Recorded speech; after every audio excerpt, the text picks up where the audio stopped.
Hi, I'm Michelle Fenton, and welcome to the Happy Texture Podcast.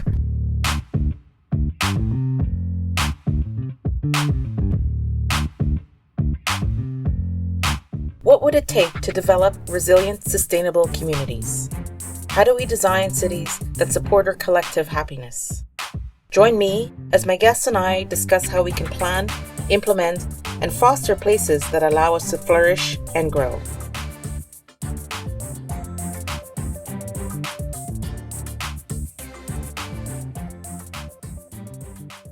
So today's guest is someone I deeply admire. Zahra Ebrahim is a designer, strategist, and systems thinker who's dedicated her career to centering equity, imagination, and care in a way we shape our cities and communities. She's recognized as one of Toronto Live's most influential people, one of the Globe and Mail's change makers, and was the co-chair of the Canadian Urban Institute National City Building Roundtable. I was the vice chair of the Canadian Urban Institute. Amazing. Yeah. See, I told you I didn't have enough time to give all your accolades, but beyond accolades, Zahra is someone who shows up with intellect, creativity, and a fierce tenderness for the work of building a better world. As a co-founder of Monumental Projects, Zahra works at the intersection of public policy, infrastructure, and design, always with a focus on shifting power and making space for those too often left out.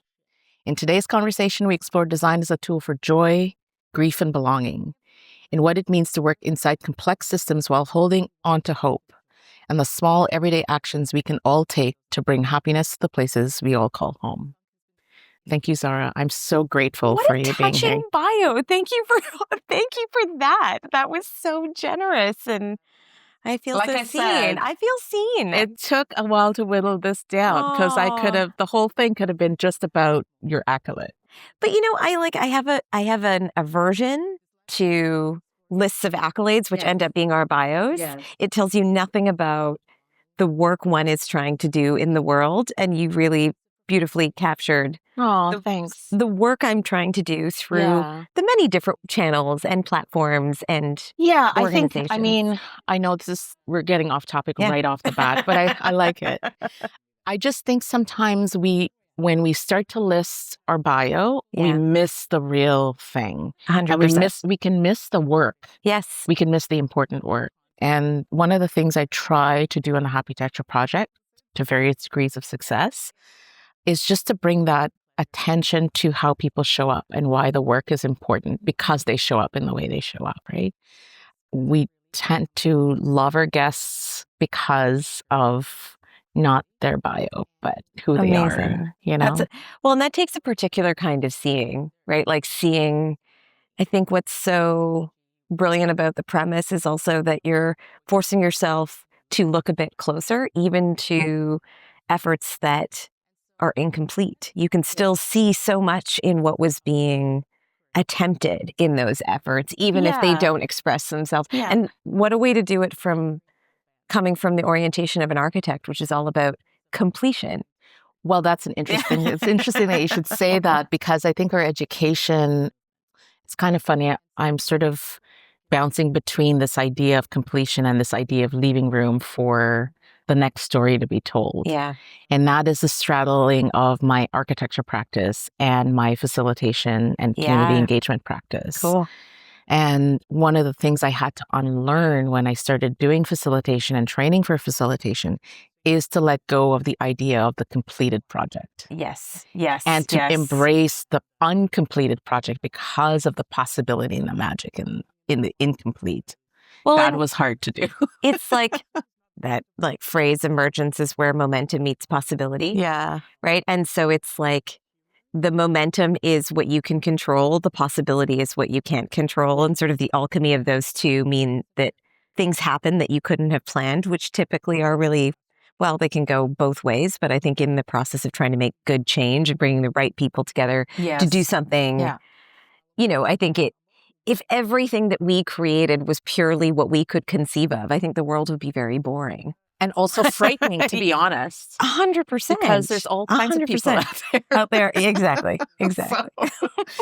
I really love the work you do. And I'm really sincere when I say I admire the work you do. And I admire not just the work you do in terms of results, but I admire how you do that work and how you show up to do that work. And I think when I say there's a tenderness, a fierce tenderness, I think I chose those words very carefully because I think you're fearless in doing the work, which you show up in a fierce way. But there's also a tenderness to the care you take in the work you do. And I don't know if this is something that has always been an attribute of yours in terms of how you show up in the world, your personality, or is there a journey there that brought you to this sort of realization that you can be fierce, you can be powerful, but in the cloak of tenderness, in the cloak of care? I think a lot of it was probably the origin or the seed of it came from, to the conversation we were having right before we pressed record on this podcast about, finding your people. Mm-hmm. I think a lot of it came through wanting to be an orchestrator. Someone gave me the language of orchestrator last week, and it was a really nice frame for a lot of the projects that I'm most proud of. The role I played was as a weaver, and I think there's a lot of people who are really good at that, but we are never given language for it, and it's hard to know what skills make up the role of an orchestrator or a weaver. But I think in a lot of the work that I've wanted to do, a lot of it, I've tried to slot it into different disciplinary areas. And every time I travel to those disciplinary areas, they go, not here. That's not what we do. So whether it was architecture, or whether it was planning, or whether it was social policy, or whether it was community development, what I wanted to do never fit within. I'm feeling resonant with what you're saying right now. And it was because, I'm, a kaleidoscope operator, right? Like I'm looking at how they twist and turn and the elements of them come together. And so I think what ended up happening for me is I wanted to do this sort of deep community-led infrastructure development at a time where even people would sort of roll their eyes, or their eyes would roll to the back of their head when you said social equity. So institutionally, there wasn't always a lot of buy-in for the kind of work I wanted to do. And I had empathy for that. Like, of course, you can't imagine a future when you're kind of really wedded to the now and the constraints of the now. I have empathy for that. But then I would go and work in communities and hear community members speak about the things that each of those disciplinary areas was supposed to be responsible for. And so I think whether it's sort of nature or nurture is a great question, but I think part of it was seated in the rejection from these different disciplines saying, you don't belong here. But then the acceptance when I went to work in the places I really wanted to invest in were people, if I showed up with enough humility saying, hey, how can I help? There was a natural, it was me reaching out, and I felt people were reaching back because it was more invitational. And in those spaces, I think what I realized was, even when I was like, oh, I know this person, I can weave this together, I can help, it was still having to be really careful to not take space that wasn't mine. Right. So I've been sort of on this constant journey to figure out, like, where do I belong in these processes? And in doing that is sort of having to always come with what I know how to do, which is like create contexts where people feel like they can do their best work. Yeah. And so, you must know that from facilitation, but I think very early in my career, I realized that care cultures really matter within projects, within organizations, within teams, which start with like, I think in a lot of social change, the North Star, the moonshot, the goal is what we care for at the cost of people. Yes. Yeah.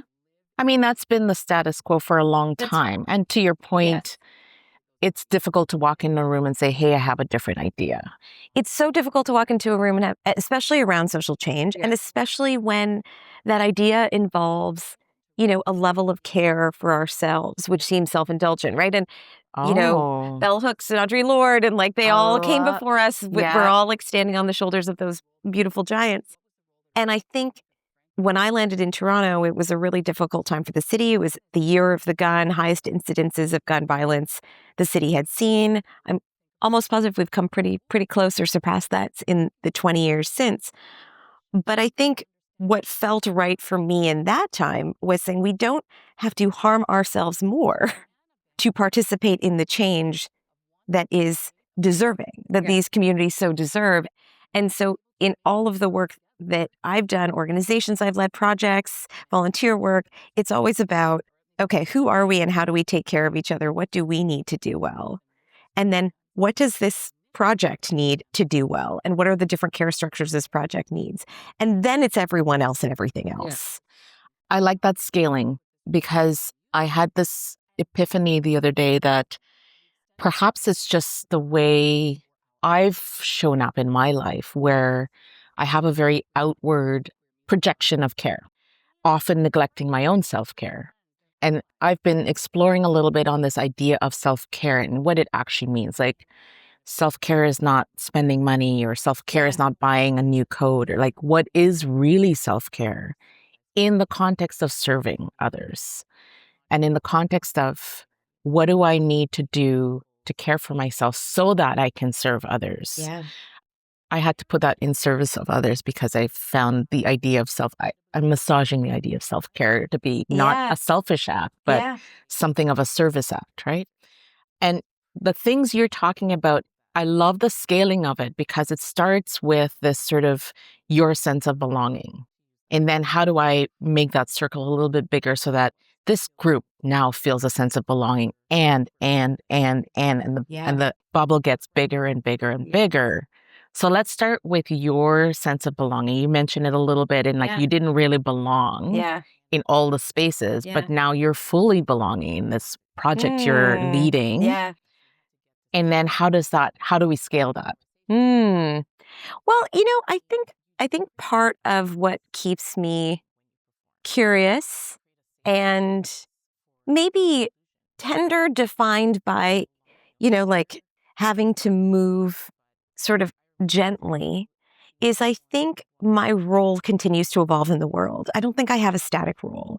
I think I have lots of, maybe I do now maybe fit closer, more neatly into certain disciplines. I think I have titles or accolades that make it seem like I fit in certain places, but the way I see myself is in a constant evolution. And it's very much borrowing on the language you were using, which is I do have an orientation to service. I think that comes from my family. I think, we were immigrants in the early 80s from East Africa. I think my parents really saw this idea of service as a way to engender belonging here in Canada, here in Vancouver, where we are. And so, I think now I feel more agency than I ever have. Yeah. To be a weaver, to be an orchestrator, to be someone who helps, who speaks into gaps, names gaps, and then creates an invitation for a collective to come and respond to those. Yeah. And so in the work, that we do at Monumental, a huge part of our work is, we're out there doing interesting projects, but then we start to see these recurring patterns, right? Like a pattern we saw 3 years ago was we had worked with a significant number of private and public developers in the country. And in our travels, we had met, I could count on one hand how many racialized folks we had met in dozens and dozens of people who are leading this really important part of our economy. And so, I think there's a principle in this sort of in my own practice, which is to lead with inquiry, right? To default to inquiry first. Yes. And so a huge part of that response was why? Yes. Not naming or stating. And that is an act of care for me and my colleague Kofi and our team to make sure that we are not obscuring existing work that's been done to respond to this question. Yeah, that's a really beautiful line to take, right? Because I think when we ask the questions why, and when we talk about belonging and social change, often there's a resistance because there's a fear of, dismantling the structure that the people who have been successful, the people who are showing up in this room, there's a fear that that's going to go away. Yeah. It's one or the other, a binary existence. Yes. And what you're talking about is a fluid, I love your term kaleidoscope. Yeah. It's not a binary choice. Yeah. It's bringing more things and weaving more things and adding more texture to the context. Well, you're just making me think of, I think the biggest difference from 20 plus years ago, when I started out to now, is that all of the things we talked about at the start, all the titles and all the accolades, all of those kinds of things, has given me the privilege and the platform to be someone that people can't fit into a neat box, to be misunderstood. Yes. Right? Like there is a privilege in being a person who's like, I don't know how to describe you. Yeah, I don't know what to call you. Right? So when you're starting out, that's like a sucker punch. Yeah. Yeah. You just want to be understood so that people can pay you, Yes. so that people can hire get on you, with life. so that you can participate. That's right. But as importantly, so that you can participate in the things that actually matter to you. Yeah. They are a ticket in. Like being understood, having either a credential or a discipline or a network that you're part of helps you get in, and then you earn the right to stay in. I think one of the biggest things that's changed for me is because I've always like come from a place of service, looked for big problems, used sort of tools that create context for a very diverse group of people to be able to feel like they can contribute. I've started to create a portfolio of a career that is about missions, less about titles. Right. Exactly what you were saying, the work that has been done. Yes. And so at this point in my career, I think why I feel more belonging is I don't care about being understood. Yeah. I don't care if someone can fit me into a 2-line bio. Yeah. Because my work is too expansive for that. I want to be evolving. I want to be more expansive than a 2-line bio, right? And so I get that. I am like, my ego is okay. Yes. With, that's also part of it, right? Is that, coming from so many of the disciplines I believe you orbit in, it's so much about the I, it's so much about the accomplishments and the accolades. And I think for me, like my ego can sustain it, and it's good. It's healthy for my ego to hear that things are not quite understood, because it keeps me in a suspended state of humility, wanting to continually earn the right to participate in the same way I did 20 years ago, right? Yeah, the idea of doing this work in the context of ego is an interesting backdrop, I think, in the context of, I would say, befriending and understanding the ego is a really interesting backdrop, I think. And especially when you're coming from a community-led design perspective. And as an architect and designer, the ego shows up first. Yes, right? 100%. And then this work, the ego kind of sits at the back of the room, and everything else is allowed to happen. I think when you talk about the scale, so there's the scale of, yes, the ego can fall away because I'm okay with that. But then there's, let's get back to the scaling of it. Then there's other egos that you need to create that space where those egos are now happy to be observers as opposed to participants, right? And then again and again and again, and talking about these developers who are used to showing up because the work they do almost demands that. How do you navigate that? How do you navigate, like, we're talking about not just systems change, we're talking radical recalibration of how we show up as human beings. Yes. And our way of operating to survive. Yeah. You're saying, hang on a second. There's a different way to survive. There's a compassionate and tender way to survive and still get the success that we're looking for. How does that systems change happen? I think that it happens. It's funny. I think for a long time, I talked about like moving at speed of trust and things happen slowly. And I actually have just this week started to realize that I don't think that part of the change is as like the shift in the role of the ego in these sort of like more community-led projects in our city, the role of building relationships with community members. Yes, it takes time, but often it's not actually the thing that takes the most time. Like I was writing a talk for last week, and I was thinking about how whenever I think about projects that took the most time, it was never building bridges with the communities that we were working in. It was always the institutions. Right. It was always the institutional buy-in that took time. It was not like, coming from an orientation to service, an orientation like, with humility to support in any community-led effort in a community that I'm maybe not historically a part of, but want to be of service to. That part, yes, it has taken time, but not as much time as the other work. Yes. And so we do have the perception, though, when you walk into a room, that's going to take the time. And it actually, like, it does and it doesn't. So that's a whole other piece in and of itself. And I think just navigating ego, I think one of my first projects, we talked a lot about experts on tap, not on top. And I think talking about time, one of the most significant parts of the work was helping professional practitioners whose career has been at the front of the room and on top recognize that by revealing what it takes to do what you do, by sharing some of that wisdom, by building up the capacity of others, it doesn't actually threaten your relevance. Yeah. Right? So it actually makes you more relevant. Yeah. It actually builds much more interest in your practice and approach. And all of the professional practitioners we've worked with over the years, and I've worked with over the many organizations I've led in my entire career, every practitioner that has meaningfully sort of surrendered this fear of relevance has actually found more relevance and a revitalized lens on their career. And so I think that's part of it is if you're coming from an orientation to where you have to be on top, of every project and at the front of the room, you're constantly having to be like, I don't know, generate, like pull rabbits out of hats, just, stay relevant versus there are lots of places to be of service and to learn about yourself, to learn about your practice, to learn about what the city needs. And those three things are constantly changing. So why would you not orient, your ego will be better served in this role, I promise. And I will say most of the practitioners that I've worked with who have started off coming from a place of, this feels like it's undermining everything I've worked to be and to do. Yeah. Have come to a place where they feel like this is one of the most enriching experiences I've ever had professionally. Yeah.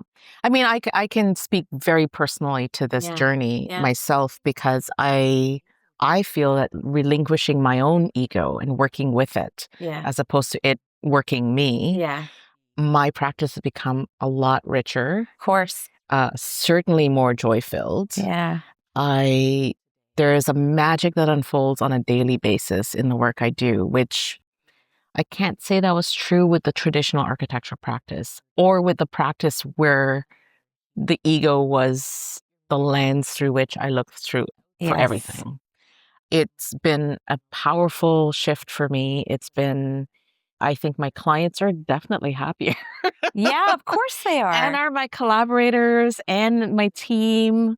It's just been a radical shift in generosity, in openness, in humility that I found did not detract from my practice. In fact, it enhanced it and enriched it. I think there is power to be wielded in the words like joy and magic. Mm-hmm. We were talking minutes before the recording about reclamation of childhood and Yes. when you see someone on a playground and are like, we're going to be friends. Yes. There's something so incredible about being able to name within a professional practice that you didn't do everything. Yes. Right? Yes. You were not responsible for everything. So this went really well. Yes. And it was probably 85% of our hard work and 15% alchemy. To not acknowledge that some of it is, we were here at the right time, or you read an article, or I heard a thing, and it all kind of came together. And I think that's also part of it, right? Is you get to, that's part of the tenderness and the humility and the vulnerability, which is, some people might call it faith. Some people might call, you can call it whatever you want to call it. But I do think that there is part of this that is, when you do this kind of work well, and it works, when you do community-led work, when you do community-serving work, not all of it is because you did everything perfectly. It's because someone showed up in a good mood that day. Someone got good news that morning, or they had a nice call with their mom, or something happened that made that day alchemical. And so I'm also a believer in that. And I think that is also antithetical to a lot of the sort of work that's done in sort of institutional social change and urban change is we did this right. So of course we did all the things right. And of course we got this outcome. And it doesn't really acknowledge that there are, and you've used the word systems, and it's there are so many systems operating to make this successful. Yeah. And I think, one of the things I find when you practice from the ego-led position is that you really close down all those possibilities. Yeah. You have one outcome in mind, and that is the thing that you can see. And one of the things I've really enjoyed in the evolution of how I practice and how I show up, and that's one of the reasons I was so intrigued, because I could, even before we first met, just based on the work you do, how you frame the work you do, I got a sense that there's something else happening there. Yes. You talk about mission. Mission doesn't just come out of thin air. Mission doesn't come out of a project. Mission comes from a really deep place of wanting to serve and change and facilitate a real deep sense of humanity, I think. Well, and it also requires you at some point to recognize that a movement doesn't need you. Yes. So, which is the best outcome. Which we're trained to think that, oh my God. But you're supposed to stay in the same space your whole, it's like, when I moved, like I left Vancouver when I was like, I went to school in Montreal. I came back to Vancouver when I was 21, and I didn't feel like it could sustain the kind of work the city could sustain the work I wanted to do. So I moved to Toronto, which felt like its urbanism was a little bit more progressive at that moment in time. And I remember going around Toronto and thinking about social equity and social purpose in the context of urban development. And it was like, it was like running in molasses, but I was getting there, like slowly but surely. And I remember a lot of the opportunities I got or the random phone calls I got after I made so many cold calls to people being like, I'm a person in the city who's interested in doing sort of community-led infrastructure development. I remember getting calls back from someone being like, I talked to this person who talked to this person who said, you really want to do something with like communities and cities. And I'm like, yes, sure. That's what I want to do. Yes, they got it right. And they heard me. Yeah. But so it was such a slog at the time, and any opportunity that came up, I just said yes to, because anyone who was weaving together like 2 or 3 of the things I had mentioned I was interested in, I could help sort of make the future the past and do little prototypes to show what a more equity-centered urbanism could be. Now I often look at the sea of practitioners. There was probably many of us, stars out there in the night sky trying to do that work in isolation. And now there are these constellations of people, and they're doing such incredible work. They're doing it so well. They're doing it with so much integrity, with so much authenticity. And, I've been thinking a lot about this in the last year or two, like, where's the next dark sky? Where am I most needed? Because also just to remain in a space like the space I'm in now would be probably good for my ego, but also like I'm inhabiting space where there's a whole renewed, re-energized kind of community of people who really want to do this work. And so I've been trying to sort of step aside or create space and then go look to the place that felt like 20 years ago and try and invest my life energy with all the resources I have now, the intellectual and social capital and all those kinds of things. And so I think part of the work or my work in the world is to continually be looking for those spaces and not just, I love that phrase, just because you can doesn't mean you should, right? And not just stay here because I know this space. And it's comfortable. And it's comfortable, and I can talk for hours with no prep on the topic. And that's almost a problem. Yeah. It's almost like a signal of, yes. So where is the next dark sky, you think? I mean, debuting here. I think there's a few. I've been thinking a lot, and I think we might have talked about this, but I did an artist residency 3 years ago. And this was part where I could feel the horizon coming, where I was like, I need to immerse myself in a space of new learning to deepen my practice, to increase my sophistication in like a new space. And I did an artist residency on Lake Superior in 2022. And unbeknownst to me, I didn't really know where it would go. But my focus became, as a non-Indigenous person, really thinking about how, as someone who talks about being an inclusive of the public, the more than human world has been sort of left out of my realm of stakeholders that are worthwhile of engaging. And so my residency was really focused on, how do I relate to a more than human world, to an active, Lake Superior, a lot of people would say it's like such a remote place. It's so beautiful. And a lot of other people would say it's like a cosmopolitan place, right? With like flora and fauna and the lake and like the sentience of nature. And so, the more I dig into that, it's like, indigenous worldviews from all over the world believe that nature is sentient and has rights. All of the books, the Quran, the Torah, the Bible, they all speak about nature as having a role to play in and how we make decisions about the world. And in the case of, what we're contending with climate-wise, it feels like a really nice time to think about what if nature had a voice in our decision making? What would, in the case of Toronto, the city has recently remediated plants that haven't seen sort of the surface in 100 years. They found seeds deep below the surface when moving the Don River and rematriating it into Lake Ontario. And so now you go to this part of the waterfront in Toronto, and there are plants that were there over 100 years ago that we've just never lived with in modern life. And, you think about this black cherry tree whose home that's been for so long. What does the black cherry tree want? Yeah. So there are frontiers of that. How do I be a good ally to the more than human world is something I've been thinking a lot about. There's amazing scholars. There's a Lakota scholar, Suzanne Kite, who looks at how, AI is only programmed with like sort of very normative, predominantly non-racialized, predominantly male wisdom. Yes. And so there's a scholar based out of Concordia who's taking like sort of the wisdom of stones, which have thousands of years of history, and trying to figure out what if the more than human world had a voice in the AI body of knowledge that fed back to us when we put in a query. So that's definitely one emerging area of practice where, and for anyone who's really wants to geek out, I would highly recommend Robin Wall Kimmerer's work. Yep. And also Robert McFarlane just wrote a book called Is a River Alive?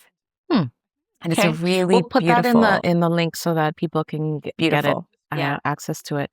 So this is really compelling because I think it's not just emerging. I think it's current. Yeah. I think we kind of should have been thinking about this decades ago, but here we are. Yeah. Right? What do you find in the practice that you are doing now? How does that, because it's pretty established, you've got frameworks, you've got your own systems of demantling systems. Yeah. How does that inform this new dark sky to bring light to it? It's been really great we've had opportunities to work on some of our projects to bring in this worldview, of course, led by our amazing Indigenous colleagues. But, we're working right now on this island that was created by the rematriation of the Don River. So the Don River is a river on the east side of Toronto that, was turned when that was basically turned west and channeled when the waterfront was an active industrial and manufacturing space. And the advocacy of 30 years of advocacy led to a $1.3 billion-ish tripartite investment to rematriate, which basically just means straighten the Don. Yes. And send it back into the this lake. This is a podcast not for fancy people. Yeah. So just turn it straight. And in allowing it to flow in the way that it wants to flow, the river won't keep flooding East Toronto. We create a spectacular new green space for truly one of the most unprecedentedly beautiful green spaces in Toronto. A place that makes half of a good portion of our city more climate resilient. And then a new island that's going to have 6,000 homes and beautiful parks. And so we get to work on this project, which is such a privilege. It's so exciting. But the project has also, because, it sits on, all of it is Indigenous land, and our colleagues have exceptional relationships with the nations. Part of the agreement, even when they renamed the island Oquim-Minising, was to really think about how Indigenous worldviews could shape the urban development of that place. And so it's been really cool because we've been doing sort of more than human education as we think about public engagement, which is, thinking about what are the many species, even though this island seems new, what are the many species who call this home, and what's their vibe, and what do they do, and how do they live? And so we've had chances to start to test out some of this work in that context, because it takes a lot to bring people into this conversation. Yeah. To believe that nature is an active rights holder, not just a passive kind of resource or background to our urban lives. And, there's a in my recent book, Messy Cities, which I co-edited with a bunch of amazing people, we have an essay by Suzanne Kite. And you're doing a talk at the Vancouver Public Library tonight. Yes. Which sadly this would not be published before by then. But it's okay. I think it's going to be a full house. I'm excited. Yeah, I'm excited too. But I think one of the pieces in the book, it's an anthology, and one of the essays talks about how hard it is for those of us who are not Indigenous to really understand how to interact with the more than human world.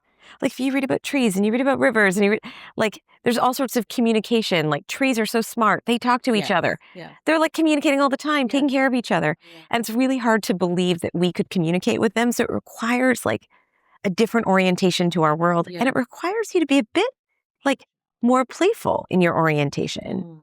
And so this essay in the book talks about like, teaching non-Indigenous folks how to like walk around the city and like interact with the more than human world, and how it's really hard. So I think part of the work we're trying to do and the opportunities we get, and one of the opportunities is in working on this island, has been every opportunity we have. How do we just bring it into the conversation? Because people trust our point of view, and people trust our point of view. And we often get asked to frame up, in this really important civic project, who should we be talking to that would fall out of the catchment of who we usually talk to? Yeah. And so this is sort of an expanded aperture of that. I think the other piece just to mention is that maybe hasn't shown up in our work is, this rights of nature movement has really sort of built over it's been building for decades. And there's been amazing scholars at NYU and other places who've really thought about maybe the only way to like stop sort of the clawback of these natural resources is to give them the same rights we do. So there's a river in Quebec that has personhood, and like there are legal scholars working on trying. Well, I mean, corporations have legal rights. Corporations have legal rights. Why shouldn't a river, right? And so there's many people who are in this space well before me, but thinking about it in the urban context, thinking about it in the context of inclusion, thinking about it in the context of stakeholders and rights holders, like I think it's hard to convince people that this is something that they should be paying attention to, but that's kind of where I thrive. Yeah. And I mean, when you think about the work you've done, it's just another door that's available to you to walk through. Absolutely. Absolutely. We, even in our tech check, we were well over time. Yeah. But what's going to happen? But I mean, talking to you is I just feel so positive. Oh, it's just so refreshing to have someone who is in this space who can think so about the future in such a positive way. Mm. Because everything we get fed through different channels tells us the opposite. Yeah. And so one of the goals of the Happy Texture podcast is to bring in experts, but to talk about and with community that are non-experts, and how we can activate this idea of the happy texture as just seemingly, quote unquote, ordinary people. Yeah. Right. And so I want to ask you a bunch of questions about what we do as just normal people walking around to bring the fierce tenderness to our communities. And so what can we do every day as a daily habit practice to not just bring joy and resilience to our existing places, but to go even further and think about nature, even in a city context, as part of our existence, as part of our community? I mean, that's a great question. I think last week I was in town giving this talk, and as I was writing it, I kept thinking about this this interview with David Suzuki in iPolitics this summer. And it's this impassioned communication of his exasperation with the state of the climate and the fact that we've passed so many climate thresholds. And at the end, the interviewer asks something a little similar, what can we do? And David Suzuki says, the units of survival are local communities. Like figure out like who can't walk without a walker in your neighborhood. Figure out like who has special dietary needs. Like, he doesn't go into this much detail, but he basically talks about like, get to know the specific needs of the people around you. Because now we're at a point where if crisis hits, you will, and this is based on decades of sociological research that like in crisis, in times of crisis or stress on communities, the communities with strong social networks survive, have the higher likelihoods of surviving. And that's not just knowing your neighbors, that's like knowing your neighbors. Yeah. That's being able to give a bio like what you gave for me. Like, that's seeing the people you live with, for better or for worse. Yeah. Right? And so and that's really captured my imagination because it's very much what I've always done. But I think so many urbanists I know, great urbanists, don't know their neighbors. It's so much easier to work outside of your context than to work within the place where you live. And so I think that is, anyone in the city, regardless of what you do. And I think for a lot of people who do work in any kind of social change in their 9 to 5, sometimes you come home and you just don't want that to be the work. Yeah, you want to close the blinds and like watch some Netflix, and that's totally okay. And I think, for all of us, and I think for those of us who practice in social change, that work of working like in our neighborhoods to practice what it is like to meet people not from a place of a mission, but from a place of the sort of mundane. Yeah. I think it goes to that. Sometimes I think we're so habitual about being transactional. Yeah. And to be a little bit more thoughtful about, am I showing up with a transactional framework, a transactional spirit when I talk to someone, when I interact with someone? I think it's a really interesting check. 100%. And I think that's a big part of it, right? Which is like the micro negotiations that happen in our everyday, in our neighborhood, are basically clues to how we create change at a larger scale. And it sounds like a trope or sounds kind of trite, but I really, I've spent a lot of time writing about and studying my neighborhood over the last 2 years because I had writer's block and my partner said, write about our street. And then a wellspring emerged because every interaction taught me so much about empathy. It taught me so much about people's why. It helped me understand people in the outside world beyond my street I would probably not have occasion to interact with. It helped me sort of bring worldviews into my everyday practice that were coming out of the news I was reading or the papers I was reading or the books I was reading. It helped me sort of and it helps me do that. And it helps me continually hold myself accountable to community building, especially because I work in so many communities that are not my place of origin, to have the credibility of working within my place of origin, which right now is a street in West Toronto, I think is really important. So I think that is hard these days. Yes. Because people are tired and they're stressed and you don't know where people politically live and emotionally are at. So I think that work of investing in your unit of survival, I think it's harder than it sounds. And it probably takes a little bit of effort. Yeah. And habit. Yeah. And habit. I think honestly, we used to be this way. Yes. And over time, for various reasons, we can do a whole other podcast on this, we have become isolationists, really comfortable in our own bubble of existence and belief systems, and not putting ourselves in positions to challenge those belief systems so we can expand and grow, I think has been problematic. I think it's my observation of it. It seems to be one of the root causes of the loneliness epidemic we're facing. Yeah, there's a scholar and a writer, Tiffany Owens-Reid, and she talks about first gear and second gear energy in cities. So first gear is I gotta get to Michelle. I'm meeting her today.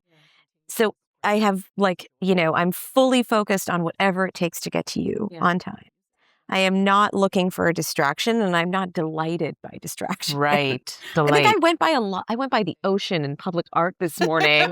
I didn't see any of it. I was so sorry. Focused. No, I was so focused on seeing you. And then there's that, she talks about second gear energy in cities, which is kind of and I hope I'm quoting her correctly, but she talks about, how we're kind of looking. Yeah. And I do think that there needs to be a way to have more second gear energy where we are even when we are in the transaction of our daily lives, looking to be surprised in a good way, looking to notice, even if the things that we see are difficult. Like I think that, and this feels fair, like in a city like Vancouver and a city like Toronto, when you have so many people who are in crisis, right? Like in Toronto, you're often confronted on the subway with someone who's in crisis and really close to you.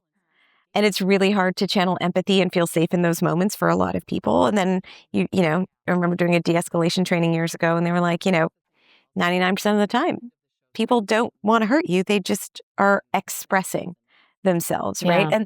And that takes a level of practice and noticing. It's not fair to ask everyone to do that. I was going to say baby steps. It's baby steps, yeah. Why don't we carve out 15 minutes a day? Yeah. To be surprised and be delighted. And to be slowed down. Yes. 15 minutes. To be slowed every down. day. And 100%. then we can grow. Then it could be half an hour. Well, and it builds up our tolerance and capacity, right? So that when we are confronted with the big things in cities, we know that we are safe. We know that we are supported by the people sitting around us. Yes. And we know that we could potentially be in a place to offer something versus be threatened as we move through the city, right? And so it feels like these are the webs we need to weave again, because I don't think any of the things that we'd like to achieve can be done without them. And I don't hate technology. I'm okay with technology, but I don't think it's it alone. Our networks of connection coming through technology alone will serve us with all of the sort of looming social, political, economic, and environmental crises that constantly are kind of this carousel passing through our daily lives. Yeah. It could be a great tool, but it shouldn't be the platform. It should not be our only or the platform. framework. Yeah. Not our organizing framework. Yeah. That's for sure. Yeah. Yeah. I think it's a great place to end it. Yeah. Well, thanks so much, Zahra. It's been such a pleasure and actually a joy to talk to you. Yeah, likewise. This has been so great. It's been so great. And Thank you for I hope having you me. get to see the ocean on your way back. I will be getting to see the ocean Maybe on my way stop back. and dip your toes in the cold ocean. Yeah. My gosh. You know what? I think it feels like that is the only way to feel like I'm truly here is to really get into the ocean. Into the deep, cold ocean. Yes. Yeah. Yes. It's one of my joys. Oh, that's I love amazing. swimming in the cold ocean. Oh, what a gift. Just what a gift to fully enjoy Vancouver in that way. Yes. You have to, or else you'll never swim here. Yeah. No, you do. All right. Well, thank you so much. For more information on this or any other episodes of the Happy Texture podcast, you can find us at happytecture.com. happytecture.com. Thank you for joining us on this episode of the Happy Texture podcast. Thanks to our sponsor, Cora Architecture and Interiors, creating spaces for your well-being. The Happy Texture podcast is produced by Janessa Klatt.